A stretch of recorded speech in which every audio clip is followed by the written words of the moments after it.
வணக்கம் குழந்தைகளா. வணக்கம். இப்போ நம்ம பார்க்க போறது ல ல ல எழுத்தில் வரும் சொற்கள். ல ல லவா எல்லா எழுத்துக்களுமே ஆல முடிகிற மாதிரியே எனக்கு கேக்குதே. ஆஹா, எவ்வளோ பெரிய விஷயத்த இவ்வளோ எளிமையா கண்டுபிடிச்சிட்டீங்களே. இப்போ இக்குங்கிற மெய் எழுத்து ஆ வரிசை உயிர் எழுத்தோட சேரும்போது நமக்கு க என்கிற உயிர்மெய் எழுத்து பிறக்குது.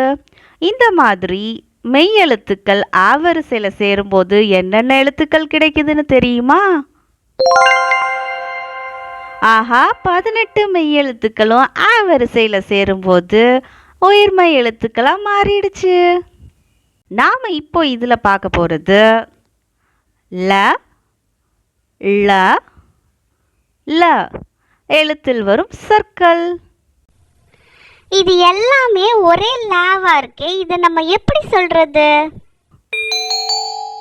முதல் லகரத்தை நம்ம குண்டு லா, அப்படி இல்லைன்னா மேல் நோக்கு லா அப்படின்னு சொல்கிறோம். இந்த லகரத்தை குச்சிலா, அப்படி இல்லைன்னா கீழ் நோக்கு லா அப்படின்னு சொல்கிறோம். மூணாவதா உள்ள லாவை சிறப்பு லகரம் அப்படின்னு சொல்லுவோம். இப்போ எந்தெந்த வார்த்தைக்கு எந்தெந்த லகரம் போடலாம் அப்படிங்கிறத பார்க்கலாமா? முதல்ல நம்ம பார்க்க போறது குண்டுலா, லட்டு, ல சிலந்தி, ல கோலம், ல லட்சம், ல காலம், ல உலகம், ல பலகை, ல சிலம்பு. அடுத்து பார்க்க போறது குச்சிலா, இளநீர், ல மிளகு, ல வள்ளல், ல பவளம், ல சோளம், ல மிளகாய், ல குளம்,